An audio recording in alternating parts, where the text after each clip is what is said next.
Nah, Maklumat Juanda itu berawal dari surat terbukanya Mas Gunawan Muhammad. Oke. Ya, dia bikin surat terbuka Terbuka. kan, ke teman-temannya WA. Isinya kekecewaan. Diawali dengan WA terbuka dari orang lain mengatasnamakan Gunawan Muhammad. Dia membantah itu, tapi saya tidak membantah isinya, karena isinya juga sama. Jelas dia mengklarifikasi itu bukan saya, tapi saya pun punya perasaan yang sama, macam-macam lah. Ya. Kecewa berat. Kemudian disusul dengan WA terbuka dari Butet, Butet, Jasa. ya. Isinya sama, kecewa yang luar biasa. Nah, setelah dua itu kita kemudian berkumpul, bersepakat untuk membuat semacam seruan, semacam petisi. Siapa yang bersepakat itu kan?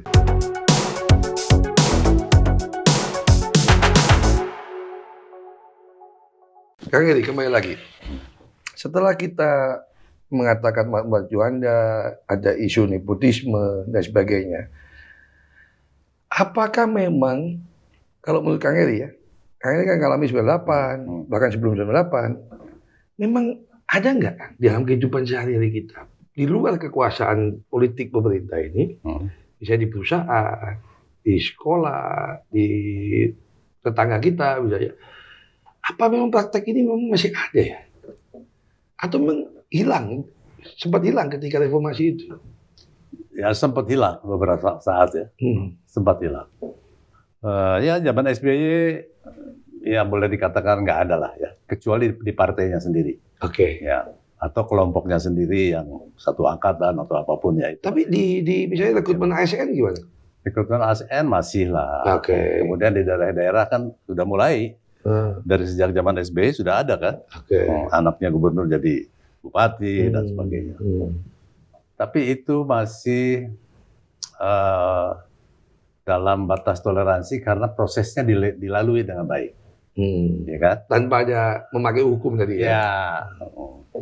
Puncaknya itu ya ini, yang angka 16 Oktober ini. Makanya katanya aktivis itu, Ray Rangkuti, ini namanya nepotisme naik kelas ya.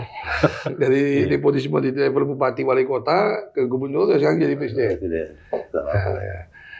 Nah, apakah gimana Kang supaya tadi kan ingin menyambungkan memang benar nggak isu di kalangan budayawan, intelektual itu sama dengan kehidupan sehari masyarakat ya? Akan kan juga banyak jadi komisi independen di beberapa perusahaan terbuka. Budaya itu memang berubah dibanding zaman dulu. Ya, kalau di perusahaan swasta udah pasti enggak lah. Udah berubah ya? Udah berubah. Kecuali di perusahaan keluarga. Di perusahaan keluarga pun melalui proses. Misalnya saya jutawan punya perusahaan. Anak saya tidak langsung jadi direktur. Proses sekolahin dulu. Karena Akang juga nggak mau perusahaan tutup ya? Betul. Oke. Kita ingin dia itu punya cukup pengalaman, jam terbang yang cukup untuk menjadi. Tapi saya dengar alasannya beliau ke Akang beda itu. Dia ingin agar Indonesia ini 2045 emas, maka anaknya jadi wapres gitu. Apa gimana Kang? Saya dengar Akang 2 kali dibohongin katanya. Di prank ya, banyak sekali di prank ya. Ya alasan keberlanjutan program agar supaya 15 tahun dari sekarang Indonesia menjadi negara besar. Oke, setuju. Keberlanjutan program. Tapi apakah itu harus dilakukan, hanya bisa dilakukan oleh orang yang sangat dipercaya dan itu adalah anaknya? Apakah orang lain tidak paham untuk mampu menjamin keberlanjutan itu? Oke. Apa dialog tepatnya Akang ketika itu? Dialog tepatnya, bahasa tepatnya Akang ngasih masukan, jangan-jangan salah masukan Kang Heri, salah tafsir beliau ya, sehingga dipermulakan salah juga ini. Iya, nomor 1 ekonomi bagus, 15 tahun lagi kita akan jadi negara besar, perlu stabilitas politik. Itu bahasa Pak Jokowi. Bahasa Pak Jokowi. Perlu stabilitas politik, oleh karena itu pemilu harus kita jaga, damai dan sebagainya. Ya tadinya saya juga tidak setuju, beliau bilang 4 kali diusulkan, tapi kelima kali akhirnya saya menerima asal sesuai aturan. Begitu arahannya. Siapa itu kan? Pak Jokowi, Presiden. Soal? Soal Gibran. Oh, soal anaknya Gibran, Soal oke. Mas Gibran. Diusulkan oleh partai atau oleh Pak Prabowo. oleh Pak Prabowo, oke. Ya udah, kalau udah gitu masuklah proses di MK. Ya, alasannya supaya jaminan keberlanjutan program itu lebih kuat. Oh, jadi Mas Gibran ini bukan keinginan Pak Jokowi, tapi keinginan Pak Prabowo. Berarti bukan nepotisme, Bang Heri? Ya, keinginan sama-sama. Oke, sama-sama ya. Nah, ini minimal supaya tahu Cak Imin, Erick Thohir ya.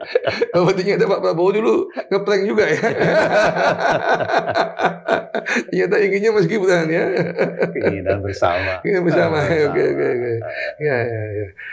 Nah, apakah Kang Heri waktu itu men-challenge nggak bahwa itu jangan begitu Pak Presiden, itu nggak benar, itu nepotisme? Iyalah. Kakak juga memandang itu. Memberikan masukan lah. Lalu apa respon beliau? Marah? Ya, terima aja. Terima. Nah, iya.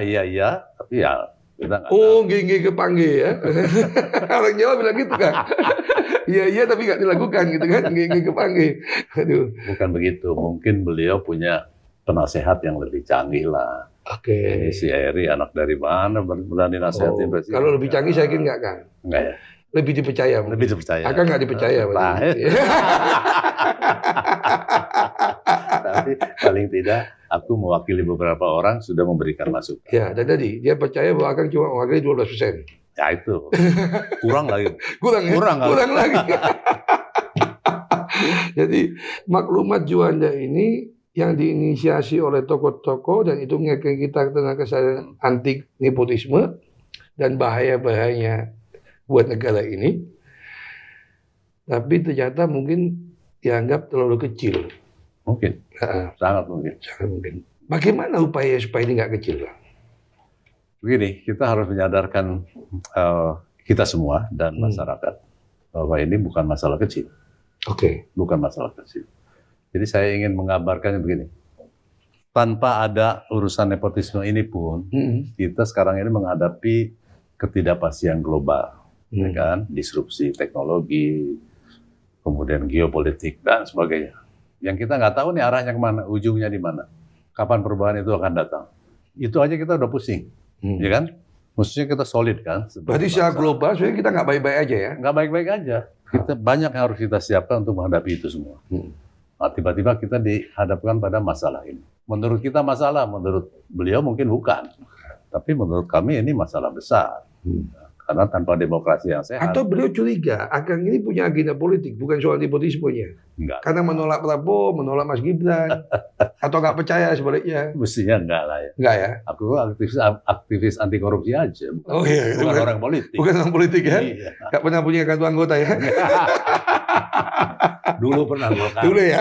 Dulu. Kalau zaman Pak Harto. Iya. Nggak mungkin Akang bisa diurut kalau nggak punya kartu Golkar ya? Iya. Ya. Jadi itu yang harus pekerjaan rumah kita adalah itu. Oke. Begitu banyak ketidakpastian. Sementara perusahaan sangat merindukan kepastian hukum, ya kan? Kedua, kepastian regulasi, Ya. kepastian pemerintahan sehingga tidak gonjang-ganjing, buruh juga baik-baik saja, Termasuk pemerintah bersih. bersih, baru perusahaan bisa tumbuh. Jadi ini bukan kepedulian kami sebagai aktivis, tapi kepedulian dunia usaha. Ya. Semua dunia usaha, ya lebih tahu. Ya.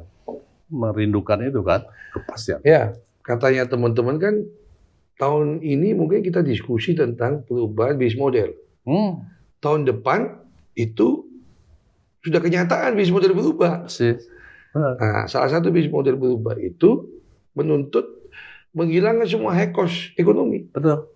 Perusahaan harus efisien. Betul. Nah, kata-katanya apa? Kalau high cost ekonomi, pemerintahnya karena beban sejarah, karena beban nepotisme, itu akan membuat high cost.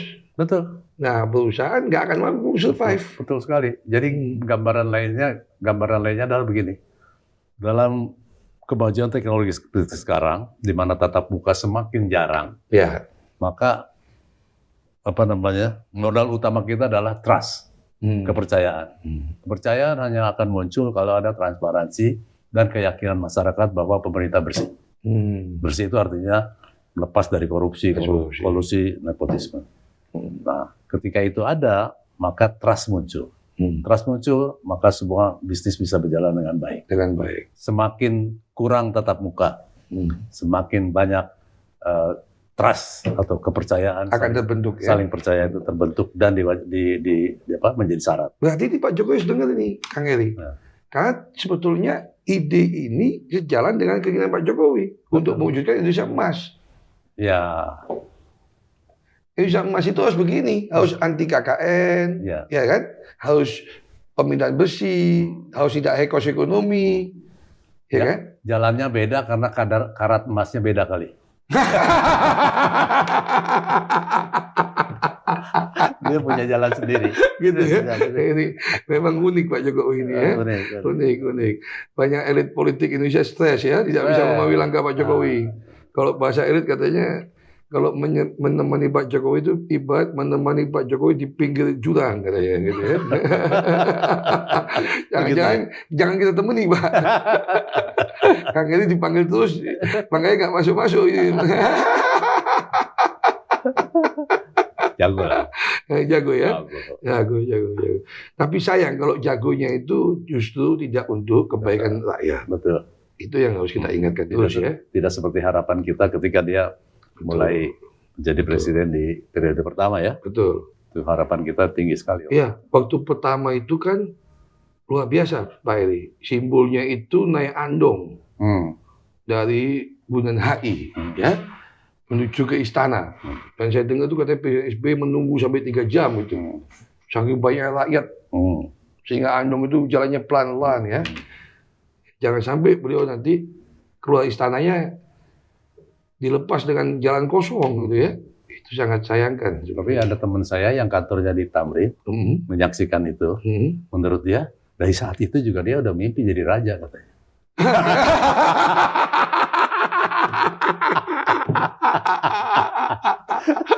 Dengan naik andong itu ya. Bagi beliau mungkin kata kencana ya. Itu kata teman saya. Kata teman bukan. Kita nggak pernah. Kita nggak pernah menghina Pak Jokowi, nggak pernah ini. Yang saya justru kok yang menghina malah ditemani gitu ya. Malah berkolaborasi dengan yang menghina itu. Ya, heran kita juga semua. Oke, Kang Heri, kita lanjutin lagi setelah ini. Masih. Apakah memang nepotisme itu selalu kolutif dan akan korupsi? Paling tidak itu benih. Itu benih. Ya. Kecuali kalau kita punya cukup pertahanan untuk agar supaya benih itu tidak tumbuh. Nepotisme benih yang baik untuk terjadi kolusi. Betul. Dan ujung-ujungnya pada korupsi. Ya. Nepotisme kalau pendekatannya profesional dan prosesnya proper itu nggak ada masalah.